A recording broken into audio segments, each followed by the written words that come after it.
3-point quiz. Number 1, Chapter 4. Number 1, 6 is less than c plus 1. Since 6 is less than c plus 1, I will subtract 1 from both sides to solve it, and that gives me 5 is less than c. Graphing that on the number line quickly, 5 is the most important number. Remember to put at least 1 or 2 numbers on either side of the 5. Since 5 is not a solution, since I don't have an equal sign underneath, I'll put an open circle at 5. Since 5 is smaller than the value of c, which means c is greater than all of them, my arrow goes to the right. Number 2, 5x is less than negative 30. Dividing both sides by 5 will solve this problem. That gives me x less than negative 6. I do not change the direction of the inequality because I am not dividing by a negative number. So the inequality direction stays the same. X is less than negative 6. Our negative 6 is our important number. And I'll put a couple of numbers on either side. Negative 6 is open. Less than negative 6, arrows to the left. Problem number 3. P divided by 3 less than equal to negative 2. To solve that, I will multiply both sides by positive 3. And that gets rid of the 3 here, and I have P less than or equal to a negative 2 times 3 is a negative 6. This now, although similar to problem number 2, has P less than or equal to negative 6. So negative 6, still my number. Open now, but not open, closed, because I'm less than or equal to, and less than or equal to negative 6 would be all the numbers to the left. Number 4, y minus 4 greater than or equal to negative 2. Undo the subtracting by adding. Y greater than or equal to 2. My favorite number on the graph will be 2. I'll close dot at 2, arrow to the right, greater than or equal to 2. Number 5, 12 plus g is less than 4. I have to get rid of the 12, which is a positive number, so I'll subtract 12 from both sides. That gives me g still less than. I'm subtracting, so that doesn't change the direction of the inequality. 4 minus 12, negative 8. I'll graph that solution on my very straight number line there. Negative 8 is my famous number here. Negative 9, negative 7. Open at negative 8. Since g is less than negative 8, arrow to the left. Finally, in number 6, to undo the multiplying here, I'm going to divide.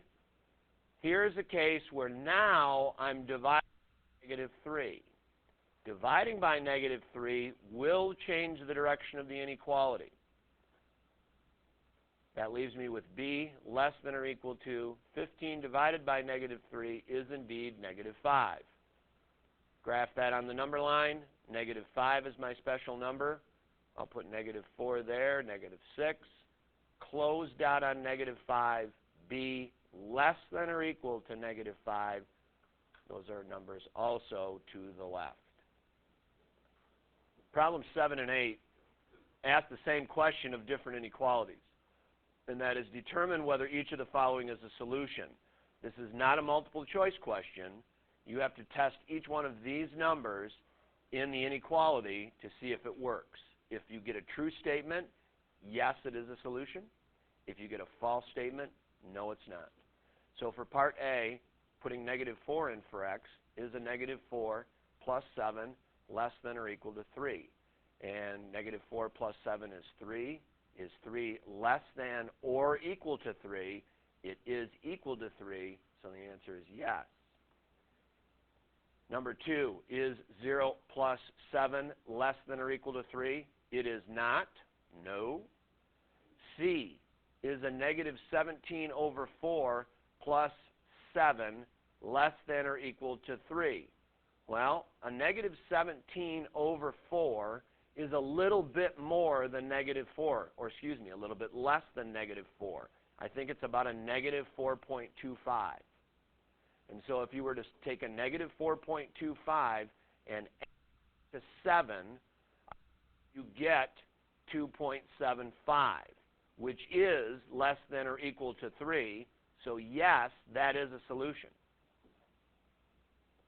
The final one, putting in negative 3.9 for x, negative 3.9 plus 7 will give you 3.1, which is not less than or equal to 3. So no, D would not be a solution. Problem number 8, our inequality is negative 4x is less than negative 12. Starting with 3, a negative 4 times 3, is that less than negative 12? Is negative 12 less than negative 12? No, it's not. So 3 is not a solution. Putting in 0, negative 4 times 0, is that less than, not less than or equal to, Mr. K, less than negative 12. And is 0 less than negative 12? No, it's not. Okay, because it's to the right on the number line. Let's put in 7/3. Negative 4 times 7/3. Is that less than negative 12? Well, a negative 4 times 7/3 is going to give you a negative 28/3, which is, let's see, 3 times 9, so about negative 9 1/3. Is that less than negative 12? No, it is not. So again, not a solution. The last one is pi, which is approximately 3.141592625. We'll just use 3.14. So that's a negative 4 times pi. Is that less than negative 12? That's going to give you about, somebody help me here, a negative 12.56. And that is less than negative 12. So yes, pi is the solution. So the only one of the 4 that works is D. Number 9. You plan to buy a bicycle that will cost at least $180. You've saved $38, and your parents have given you $50. Part A says to write an inequality to find out how much money you need to save. Well, first of all, let's talk about what we do have. We have $38. Mom and Dad gave me $50. I need to save some more money. And then it says that the bike will cost at least $180. So this number here, when I add up those, are going to have to be greater than or equal to the $180 that I need for the bike. Part B, let's solve it. 38 plus 50 is 88, plus S, greater than or equal to 180. Subtracting 88 from both sides.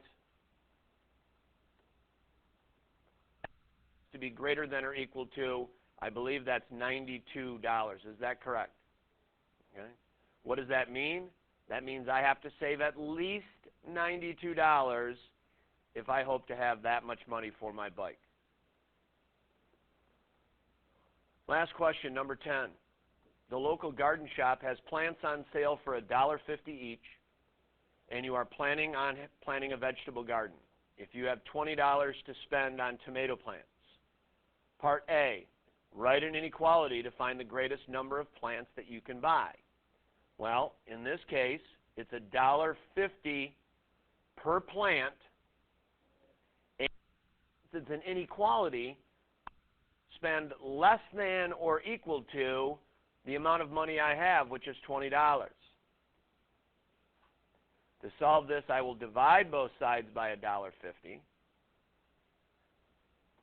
Part B is going to be the solution here. When I divide 20 by $1.50, I don't believe I get a whole number. Is that right?